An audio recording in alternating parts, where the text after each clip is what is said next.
Okay, good afternoon students. आज हम कल के टॉपिक को आगे बढ़ाते हैं और कल का जो अपना लास्ट टॉपिक चल रहा था वो था किस तरह से हम लोग एडिशनल रेमुनरेशन और कमीशन कैलकुलेट करते हैं। और मैंने बताया था कि इसके लिए दो पैटर्न होते हैं, दो तरीके होते हैं। अब वो दो तरीके कौन कौन से होते हैं हम उसकी बात करेंगे। वो तरीके तरीके कौन कौन से होते हैं उसकी बात करते हैं। तो हमने कहा था there are two basis of additional commission और रेमुनरेशन। तो additional depreciation sorry additional remuneration calculate करने के लिए दो मेथड थे। वो कौन से थे, दो बेस थे, वो कौन कौन से थे? सबसे पहले था based on profit before additional commission.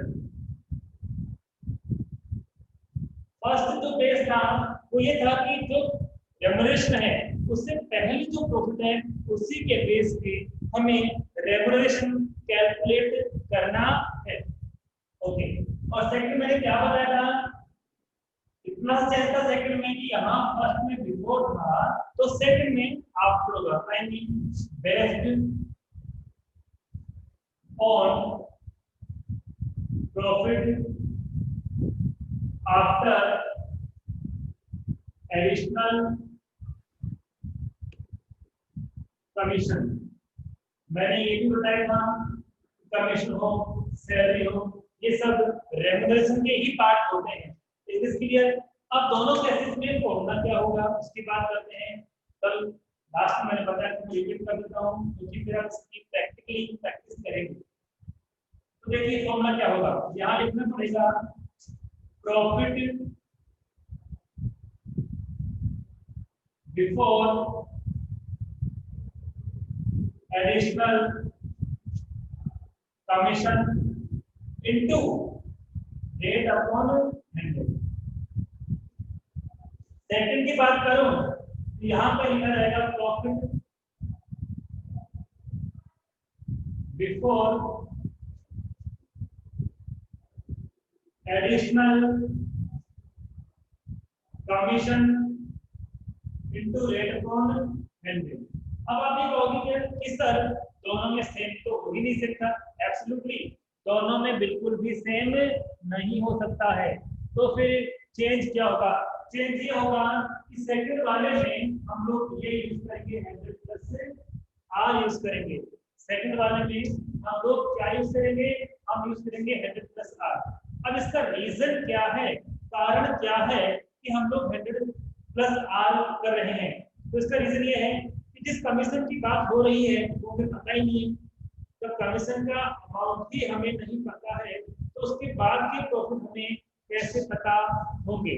उसके बाद के प्रॉफिट हमें कैसे पता होंगे? इसलिए बेस तो आपका का है तो दोनों में ही नीड किसकी है? नीड है profit before additional commission.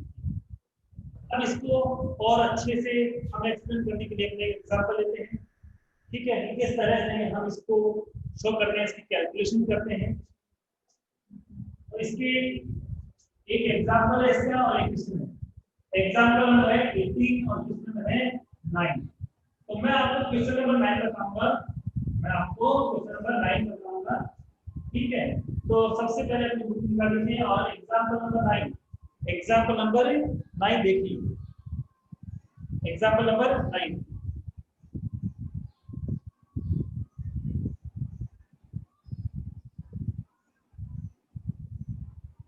Start. तो इसमें बनाना क्या है? इसमें बनाना क्या है? तो लास्ट में लिखा है फील्डर एप्रोप्रिएशन अकाउंट, इसमें आपको प्रिपेयर करना है। तो सबसे पहले हम लोग फील्डर एप्रोप्रिएशन अकाउंट का फॉर्मेट बनाते हैं। यहां हम लिखेंगे profit and loss appropriation account, profit and loss appropriation account. हम यहां लिखेंगे फॉर द ईयर एंडिंग। और इस क्वेश्चन में जो एंडिंग डेट ऑफ ईयर है वो गिवन है हमारे पास 31 मार्च 2017, 31 मार्च 17।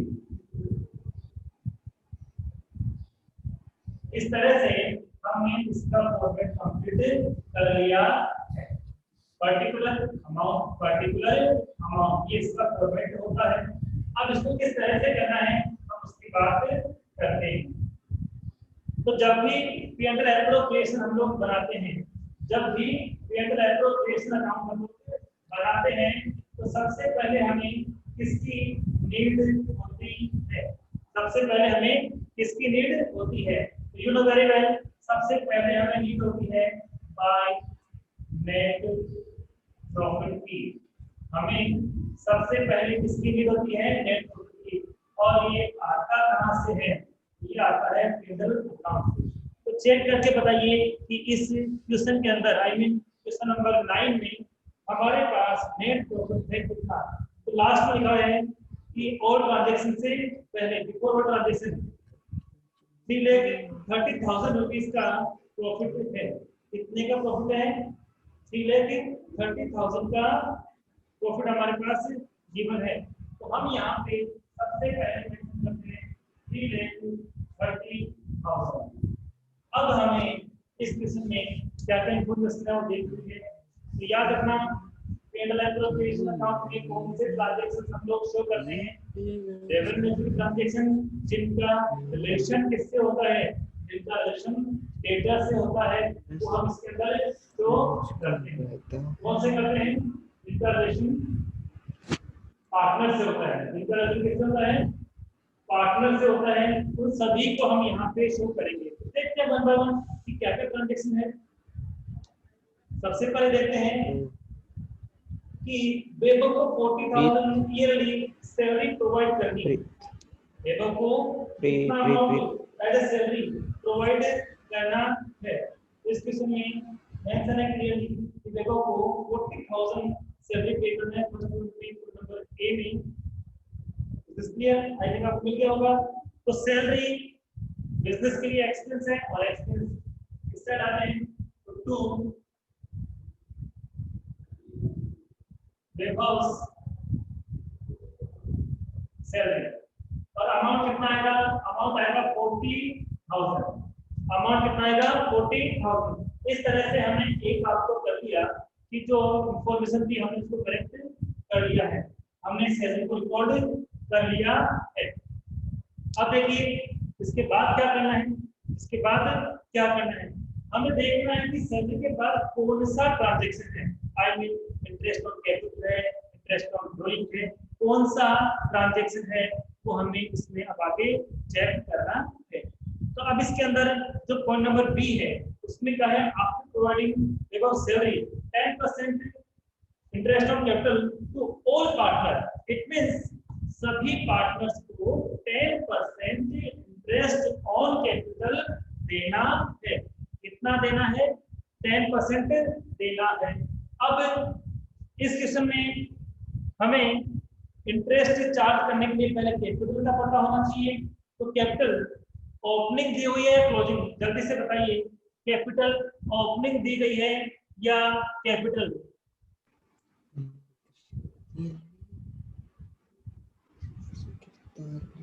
कैपिटल कौन सी जा रही है, ओपनिंग या क्लोजिंग? रिप्लाई करके बताइए। ओपनिंग है। कैपिटल कौन सी है? ओपनिंग गिवन है। और इंटरेस्ट ऑन कैपिटल भी किस पे चार्ज होता है? ओपनिंग पे ही चार्ज होता है। मुझे बिल्कुल फ्रेम पे ही दिख रहा है, फ्रेम के बाहर नहीं जा रहा है, इसलिए मैंने एक बॉर्डर बनाया है। इस बॉर्डर के अंदर ही आपका फॉर्मेट आ रहा है। ठीक है, लेकिन मैं बोल रहा हूँ ध्यान देना, फ्रेम के अंदर है अकाउंट पूरा आपको क्लियर दिख रहा है ना? इसके इधर नहीं जा रहा, मैंने लाइन इसीलिए बनाई है, लाइन इसीलिए बनाई है ताकि मैं इधर ना जाऊं, आपको दिख सके। ओके ठीक है। अब हम सेकंड ट्रांजैक्शन लिखते हैं to interest on capital. Second transaction क्या है? Interest on capital. तो फर्स्ट पार्टनर की जो कैपिटल थी वो 4 लाख थी, सेकंड पार्टनर की 3 लाख है एंड थर्ड पार्टनर की कैपिटल है वो 2 लाख है। रेट ऑफ इंटरेस्ट जो है वो 10% है, 10%। तो हम 1 बाय 1 इनको इंटरेस्ट प्रोवाइड कराते हैं। सबसे पहले मनीष को देते हैं, मनीष के बाद किसको देंगे, मनीष के बाद नमन को देंगे, नमन के बाद वैभव को देंगे। कितना परसेंट, 10% देंगे। 4 लाख का 10% कितना होता है, 4 लाख का 10% होता है 40,000। देन हम बात करेंगे कि तो नेक्स्ट पार्टनर है उसकी कैपिटल कितनी थी, आई मीन नवन की कैपिटल कितनी थी। तो नवन की कैपिटल है 3 लाख और 3 लाख का 10% होगा 30,000। इसके बाद हम नेक्स्ट बात करें वैभव की, एंड वैभव की जो कैपिटल है वो 2 लाख है और 2 लाख का 10% होता है 20,000। मैं फिर से बता दूं कि मैं क्वेश्चन नंबर 9 सॉल्व करा रहा हूं, इसलिए अपनी बुक में 9 क्वेश्चन आप निकालना। अब टोटल ऑफ इंटरेस्ट कितना हो जाएगा, 90 हो जाएगा। कितना हो जाएगा, 90। Is this clear? सबसे पहले प्रॉफिट ट्रांसफर करते हैं, फिर जो भी रेवेन्यू के ट्रांजैक्शन है उनको हम क्लियर करते हैं। अब इसके बाद क्या कहा है वो ध्यान देना, मैं दोनों ही लैंग्वेज में दोनों बताऊंगा कि कहना क्या चाह रहा है। तो पॉइंट नंबर बी की बात करते हैं, मैं स्टार्टिंग से फिर से पढ़ता हूं। After providing Vaibhav salary 10% per annum interest on capital to all partners and extra remuneration to Vaibhav as provided in this paragraph B. Vaibhav shall be entitled to 10% of all profits in excess of 35,000. अब इसका mean क्या हुआ? इसका mean ये हुआ कि जो paragraph B है, पैराग्राफ बी है उसमें जितने भी ट्रांजैक्शन है उनको हो जाने के बाद, पैराग्राफ बी में जितने भी ट्रांजैक्शन है उनको हो जाने के बाद, तो एक बार देखते हैं कि पैराग्राफ बी में कौन कौन से ट्रांजैक्शन है। तो एक तो आईओसी का यानी इंटरेस्ट ऑन कैपिटल का ट्रांजैक्शन है और एक वैभव के रेम्युनरेशन की बात हो रही है। इसके बाद ये है वैभव रेम्युनरेशन, इसका तो हमें पता है, इसका तो हमें पता है। ये कौन से पैराग्राफ था, ये हमारा पैराग्राफ नंबर 1 था। अगर आप समझा रहे हैं एकदम में, ये कौन सा था, पैराग्राफ 1 का तो हमने कर लिया। पैराग्राफ बी में केवल ये नहीं था, पैराग्राफ बी में वैभव का रेम्युनरेशन भी था। क्या था वैभव का रेम्युनरेशन, क्या वैभव का रेम्युनरेशन गिवन है। वो तो बोल रहा है कि पैराग्राफ बी में जो ट्रांजैक्शन उनके बाद जो होगा उसका उसको रेम्युनरेशन मिलेगा। तो उसका तो रेम्युनरेशन ही नहीं पता, तो पैराग्राफ बी के बाद प्रॉफिट कितना होगा हमें नहीं पता। इट मींस हमें कौन सा फॉर्मूला यूज करना है, आफ्टर, कौन सा वाला यूज करना है, profit after additional remuneration use करना है। लेकिन इसके लिए किस तरह से हम लोग वर्किंग बनाएंगे मैं यहाँ पे एक्सप्लेन कर रहा हूँ। फिर से इसने क्या बोला कि पैराग्राफ जो बी है उसमें जितने भी डिटेल दी हुई है उन सबके बाद जो प्रॉफिट होगा उनका उसको एडिशनल रेम्युनरेशन मिलेगा। तो पैराग्राफ बी में आईओसी का इंटरेस्ट ऑन कैपिटल का वो तो हमने लिख दिया, लेकिन क्या उसके अंदर हमें ऑलरेडी वैभव का रेम्युनरेशन दिया हुआ है या नहीं दिया हुआ, इस रेम्युनरेशन देने के बाद की बात हो रही है। तो ऐसे केस में किस तरह से हम लोग वैभव का एक्स्ट्रा रेम्युनरेशन कैलकुलेट करेंगे। तो एक वर्कनोट यहाँ बना रहा हूँ, वर्कनोट यहाँ बना रहा हूँ, कैलकुलेशन ऑफ एक्स्ट्रा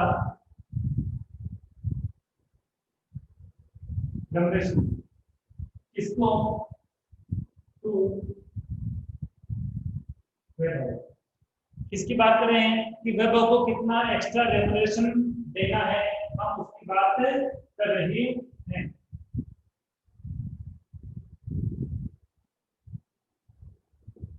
क्लियर, किसकी बात कर रहे हैं, एक्स्ट्रा रेम्युनरेशन की बात कर रहे हैं। तो कैसे निकालेंगे, तो देखिए पहले हमने फॉर्मूले की बात करते हैं। फॉर्मूला क्या होगा, प्रॉफिट बिफोर Vaibhav's एक्स्ट्रा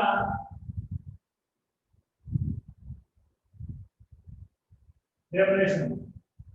हमारा जब फॉर्मूला लिखा था तब तो मैं यहाँ पे कमीशन सैलरी जो भी हम लिख सकते हैं, बट जब क्वेश्चन सॉल्व करेंगे तो हम उसी का नाम लिखेंगे जो गिवन है। तो यहाँ पे एक्स्ट्रा रेवल्यूशन किसको देना है, यहाँ पे एक्स्ट्रा रेवल्यूशन देना है वैभव को। किसको देना है, वैभव को। तो उस वैभव के एक्स्ट्रा रेवल्यूशन से पहले के टोटल में चेक करते हैं। इंटू में क्या करना है, रेट, अपॉन में क्या करना है, रेट यूज करना है। मैं ये भी बताऊंगा 100 प्लस आर एम रेट क्यों यूज किया। तो देखिए पहले हमें ये फॉर्मूला यूज करना है, तो फॉर्मूला तभी यूज कर सकते हैं जब हमें किसका पता हो, हमें प्रॉफिट बिफोर वैभव से एक्स्ट्रा रेवल्यूशन पता हो तभी हम कर सकते हैं। लेकिन हम कैलकुलेट कर सकते हैं, कैसे करेंगे, प्रॉफिट बिफोर वैभव, वैभव से एक्स्ट्रा रेवल्यूशन कितना होगा। तो देखिए टोटल प्रॉफिट तो कितना था, 330 था ना। अब वैभव को कमीशन देने से पहले रेवल्यूशन से पहले कितना प्रॉफिट होगा हमें निकाल सकते हैं। इसमें से 140 कर दो, उस वैभव की सैलरी लेस कर दो, और क्या लेस कर दो, इंटरेस्ट ऑन कैपिटल लेस कर दो। क्या हमने वैभव का कमीशन लेस कर दिया है, वैभव का रेवल्यूशन लेस कर दिया है, नहीं किया है। इसका मतलब जो 3,30,000 में से वैभव की सैलरी और इंटरेस्ट ऑन कैपिटल हम लेस करेंगे तो प्रॉफिट कौन सा आएगा, वैभव के एक्स्ट्रा रेवल्यूशन से पहले का आएगा, बाद का नहीं आएगा। बाद का कब आता, जब यहाँ पे क्या लिखा, यहाँ पे प्लस वैभव का रेवल्यूशन में लिख देता तो उसके बाद का आता, पर उसका तो रेवल्यूशन ऑलरेडी क्वेश्चन में गिवन नहीं है, इसलिए हमें हेल्प किसके लिए पड़ती है, बिफोर की। तो यहाँ पे जो प्रॉफिट आएगा वो वैभव के कमीशन से, आई मीन रेम्यूनरेशन से पहले का आएगा या बाद का आएगा, बताइए। यदि मैं 3,30,000 में से सैलरी और आयु से लेस कर दूंगा तो जो प्रॉफिट आएगा वो वैभव के रेम्यूनरेशन से पहले का आएगा या बाद का, बिफोर या आफ्टर, जल्दी से बताइए। इस केस में जो प्रॉफिट आएगा वो उसके रेम्यूनरेशन से पहले का होगा या बाद का होगा, तो कैपिटल में लेस नहीं किया। क्यों नहीं किया, क्योंकि क्वेश्चन में नहीं दिया होगा। वेरी गुड, बिफोर का आएगा। तो हमें चाहिए किसका, बिफोर का। तो इसके आगे हम क्या करेंगे, इनटू रेट, रेट कितनी है 10%, और नीचे कितना करेंगे 100 प्लस 10। अब यहाँ पे मैंने जो माइनस किया, क्यों किया है, क्वेश्चन की डिमांड, डिमांड किसकी है, क्वेश्चन की डिमांड है कि पूरे अमाउंट पे आपको उसे कमीशन आई मीन रेवल्यूशन नहीं देना है, 30,000 से जितना प्लस होगा उस पे देना है। आप क्लियरली देखिए, क्वेश्चन में मैंने भी आपको क्लियर करके बताया था कि पूरे अमाउंट पे मुझे कंप्लीटली जो प्रॉफिट बिफोर वैभव से एक्स्ट्रा रेवल्यूशन है उस पूरे प्रॉफिट पे आपको रेवल्यूशन नहीं देना है। 35,000 से जितना एक्सेस होगा, 35,000 से जितना एक्सेस होगा उसी पे हमें उसको रेम्यूनरेशन देना है। तो यहाँ पर जब हम कैलकुलेशन करेंगे तो कितना आएगा, 30,000 में से 30,000 कितना बचेगा, 2 लाख बचेगा। कितना बचेगा, 2 लाख। इसमें इंक्रीज क्या है कि वैभव के रेवल्यूशन से पहले का जो प्रॉफिट है वो 2 लाख है, बट इस पूरे 2 लाख पे नहीं देना, 35 से ऊपर जितना होगा उस पे देना है। लेकिन सर यहाँ कितना कम करना पड़ेगा, हमें कम करना पड़ेगा 35,000, और ये हो जाएगा 1। कैसे, एक एग्जांपल के वे में बताता हूँ।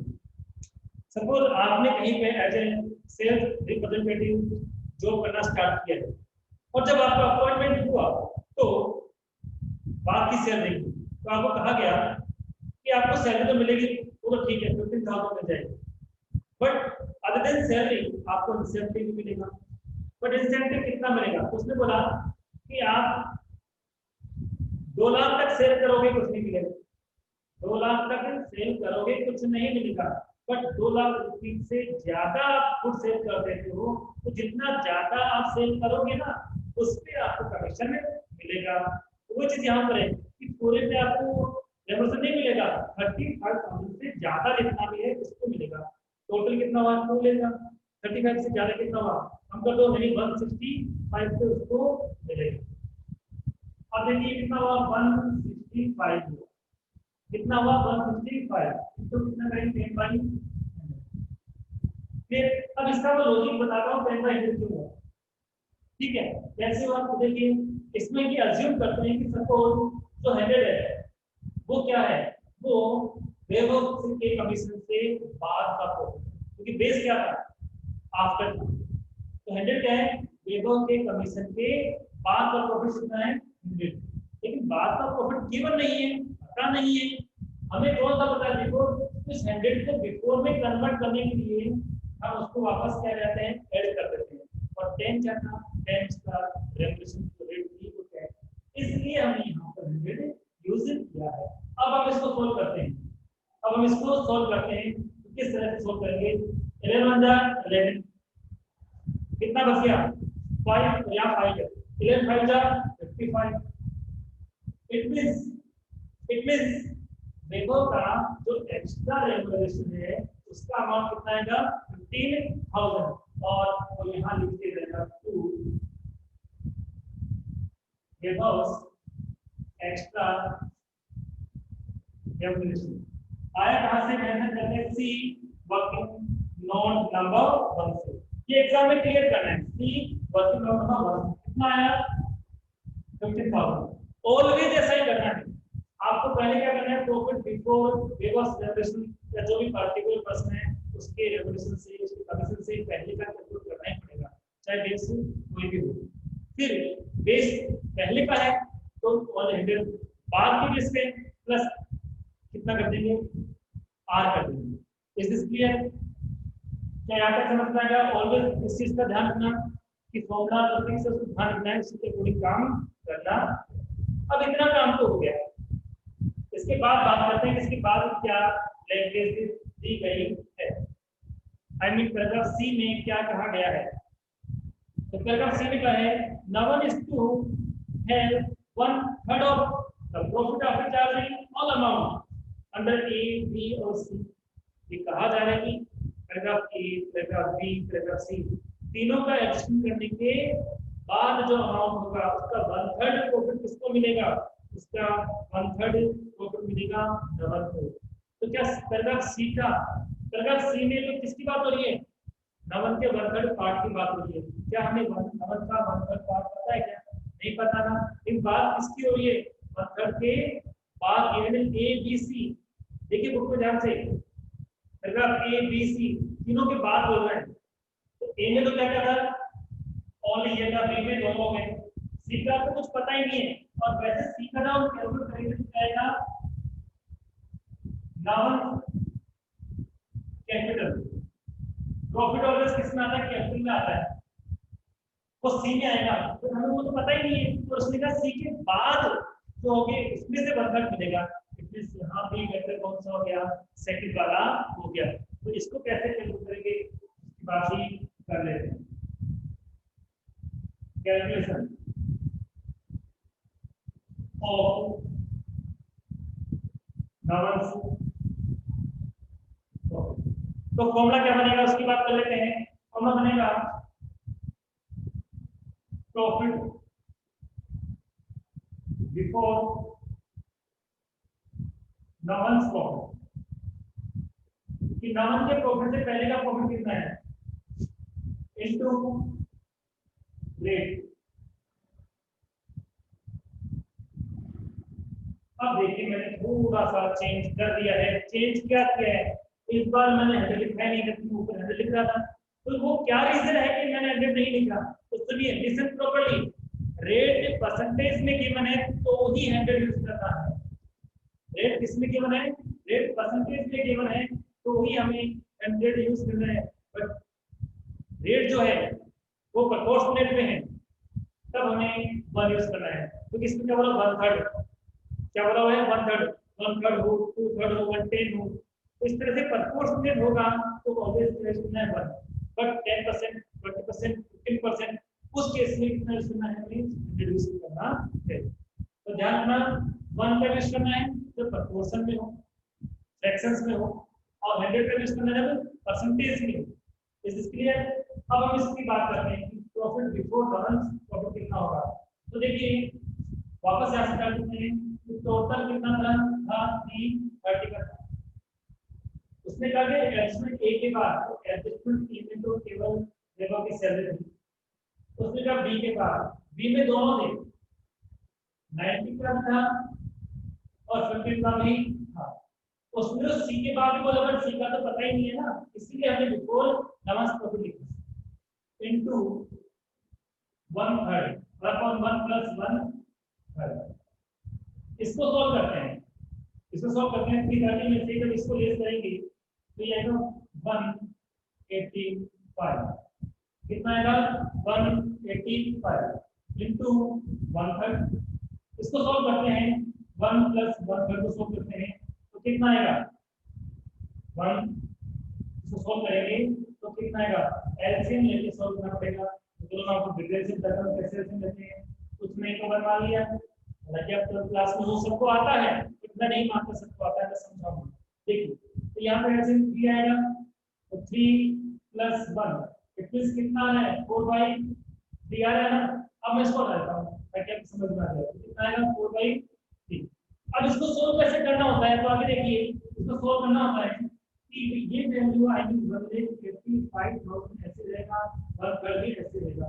तो इसको सोल्व करेंगे तो वैल्यू रिवर्स हो जाएगी, ऊपर जाएगा 3 और नीचे आएगा 4, जिससे 3 कैंसिल हो जाएगा और अब हम इसको सोल्व कर सकते हैं। तो 4 4 जा 16, 4 4 जा कितना होता है 16 होता है। ओके ये जब इसको सॉल्व करेंगे कितना आएगा 46,250। ये किसका प्रॉफिट आ गया, नवन का आ गया। किसका आ गया, नवन का। तो यहाँ भी कौन सा था, आफ्टर का था। कैसे पता लगा आफ्टर का, क्योंकि इसमें कहा कि पैराग्राफ ए बी, ए और बी में नवन का प्रॉफिट नहीं था। पैराग्राफ सी के बाद उसने बोला कि सी के बाद जो है नवन को प्रॉफिट मिलेगा। सी का तो अमाउंट नहीं पता, उसका प्रॉफिट पता ही नहीं, उसके बाद कैसे कैलकुलेट कर सकते हैं, इसलिए ऐसा किया जाएगा। और इसका एग्जाम पैटर्न भी यही है, एग्जाम में ऐसे ही सोल्व करते हैं। तो यहाँ पे कितना अमाउंट होगी 46,250। अभी ए बी बी सी ये फिर आपको समझाने के लिए लिखना नहीं, ये फिर आपको समझाने के लिए लिखना नहीं। या ये जो लिखना है सी वर्किंग नोट नंबर 2, वन तो पहले हो गया 2 था। Is this clear. अब क्या कह रहा है, तो अब ये कह रहा है क्वेश्चन के अंदर डी में the balance is to be divided between Manish and Vaibhav. अब जो बैलेंस प्रॉफिट बचेगा ना वो किसका मिलेगा, नवन को तो उसका प्रॉफिट मिल चुका है ना, अब नवन को दोबारा तो मिलेगा नहीं। अब रिमेनिंग जो भी प्रॉफिट रहेगा उसपे किसका राइट होगा, रिमेनिंग पार्ट का। तो नवन के बाद रिमेनिंग कौन है, मनीष और वैभव है, इनको मिलेगा जितना भी बचेगा। ठीक है, तो हम क्या करेंगे यहाँ पे लिखिए पार्टनर्स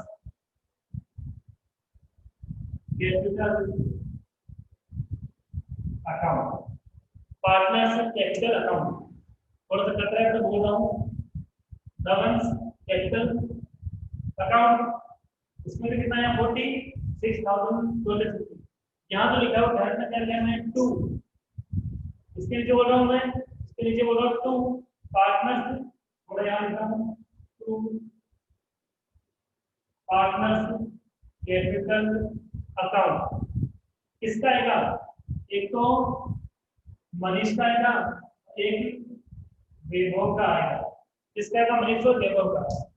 उसमें का बैलेंस प्रॉफिट जो भी होगा तो बैलेंस कितना होगा, इसमें से 1 2 3 4 इनको हम क्या करेंगे, लेस करेंगे। लेस करने के बाद जो रेस्ट अमाउंट होगा बैलेंस होगा उसको हम लोग किस रेशो में डिस्ट्रीब्यूट करेंगे, तो उसको हम डिस्ट्रीब्यूट करेंगे 4:1 में करेंगे। इस रेशो में इसको हम लोग डिस्ट्रीब्यूट करेंगे 4:1 में हम इसको डिस्ट्रीब्यूट करेंगे। Is this clear. इस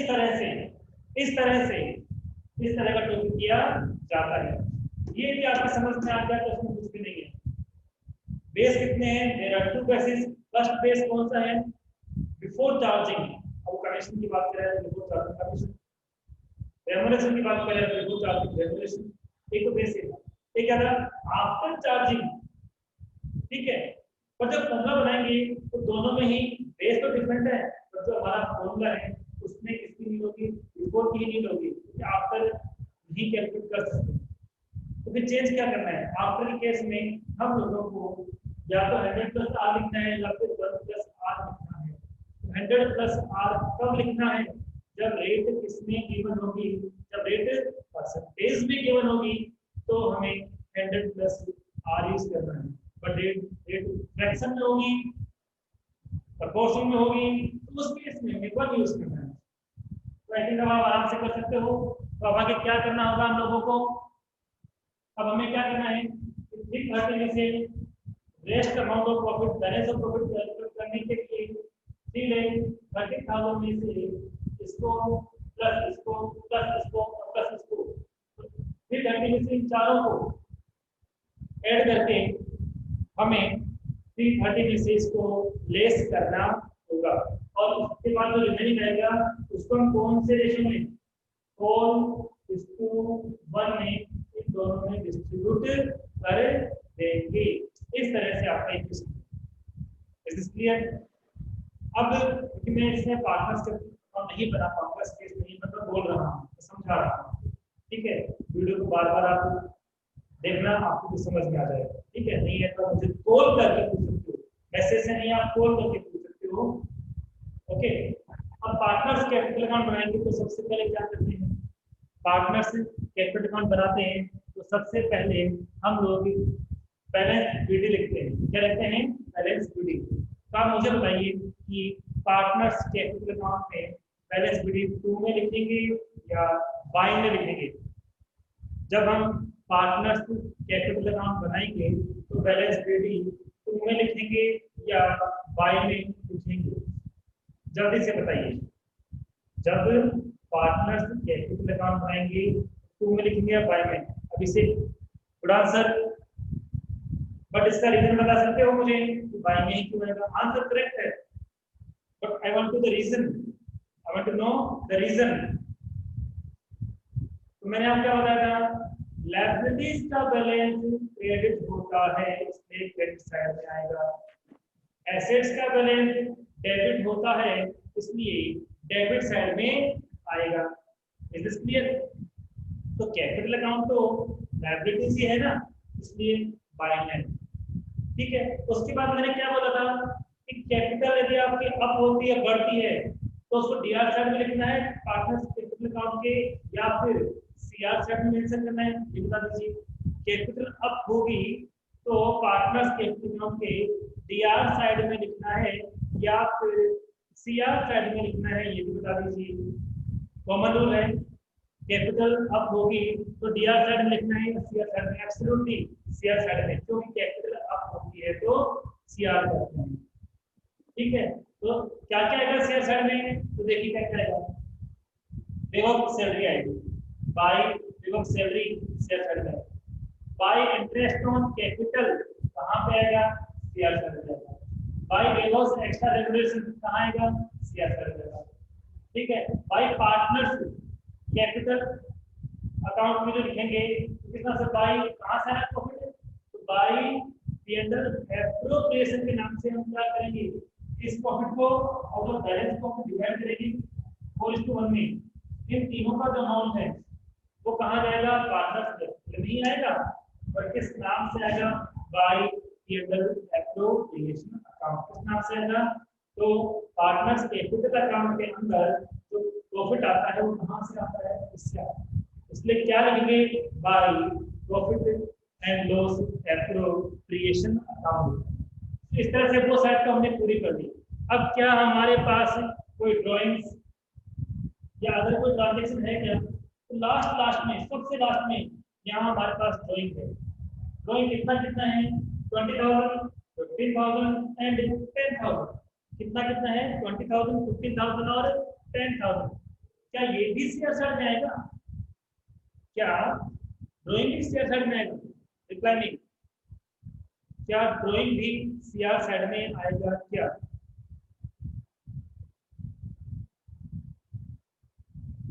गुड, क्यों नहीं आएगा? क्योंकि ड्राइंग से कैपिटल अप नहीं होती है, ड्राइंग से कैपिटल बढ़ती नहीं है, ड्राइंग से तो कैपिटल डाउन होती है, कम होती है। और मैंने कहा था जिनसे कैपिटल अप होगी वो शेयर साइड में आएंगे, बट जिससे कैपिटल डाउन होगी ना उनको हम लोग ऑलवेज डेबिट साइड में मेंशन करेंगे, इट मींस ड्राइंग किधर आएगा, टू में आएगा, टू ड्राइंग्स किस नाम से आएगा, टू ड्राइंग्स के नाम से लिखा जाएगा। कितना कितना लिखेंगे, 20,000, 15,000, 10,000, इस तरह से हम लोग इस अमाउंट को यहाँ पर लिखेंगे। आई थिंक अब इसमें आपको कोई प्रॉब्लम नहीं रहेगी, सब कुछ आपको क्लियर हो गया होगा। तो क्या आपके समझ में आ गया, क्या आपके समझ में आ गया, रिप्लाई कीजिए, बताइए ये कंसेप्ट समझ में आ गया। मैंने क्वेश्चन इसलिए बताया क्योंकि एग्जांपल एक ही था, कि मैं एग्जांपल आपको बताता तो उसमें क्या आगे सामने होता है, आपको कोई दिक्कत नहीं आती। Very good. बट क्वेश्चन में क्या है, आगे सामने नहीं है, इसलिए मैंने एक्सप्लेन किया। एक मैंने बता दिया, एक आपको प्रैक्टिस करनी है। मैंने कहा प्रैक्टिस करनी है, ये नहीं कह रहा हूँ कि आपके आंसर ही आना चाहिए, नो, आपको प्रैक्टिस करनी है। आपको प्रैक्टिस आपने की, प्रैक्टिस आपकी सक्सेसफुल रही, अच्छी बात है। लेकिन प्रैक्टिस आपने की, आंसर नहीं मिला, कोई बात नहीं, वो भी अच्छी बात है, क्योंकि प्रैक्टिस तो की है। उस केस में आप मुझसे पूछ सकते हो, आप कॉल करके मुझे डिस्कस कर सकते हो। अभी 21 से क्लास हो रही है, हम और अच्छे से डिस्कस करेंगे। क्लियर, इस तरह से ये आपका टॉपिक था। अब इस चैप्टर में एक ही टॉपिक बचा है, प्रैक्टिकली। न्यूमेरिकल तो 2 टॉपिक बचे हैं आपके भी, और प्रैक्टिकली बात करूँ मैं, सॉरी, वर्टिकली 2 टॉपिक बचे हुए हैं, प्रैक्टिकली एक ही बचा हुआ है। क्लियर। अब जो प्रैक्टिकल टॉपिक आपका एक और रिमेनिंग है, वो है कैपिटल रेशियो।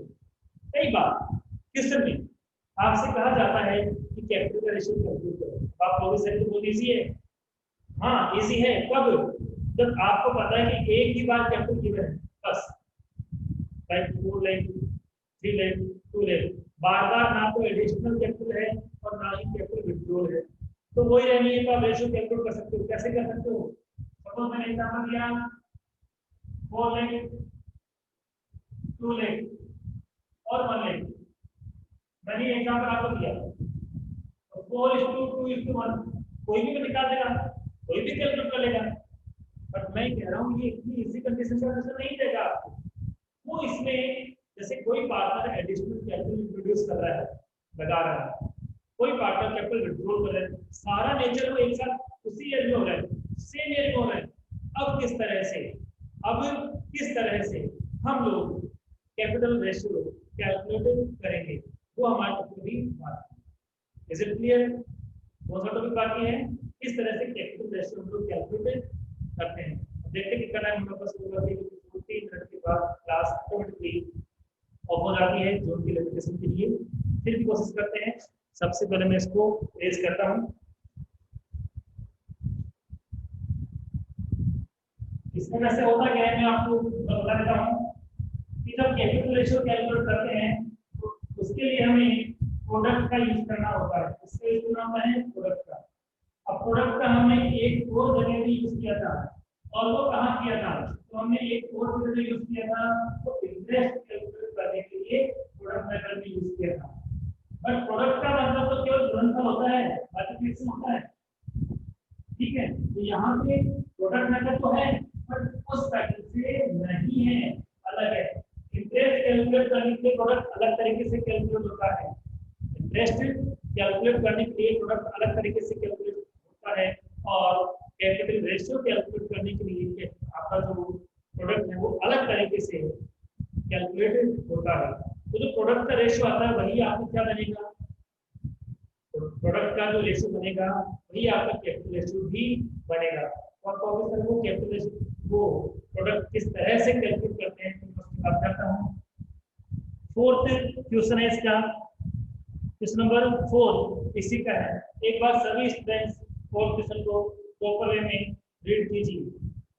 सभी स्टूडेंट्स फोर्थ को रीड कीजिए। ओके, अब टाइम लिमिट और हो चुकी है, तो कल हम डिस्कस करेंगे। थैंक यू, इसकी आप प्रैक्टिस करना।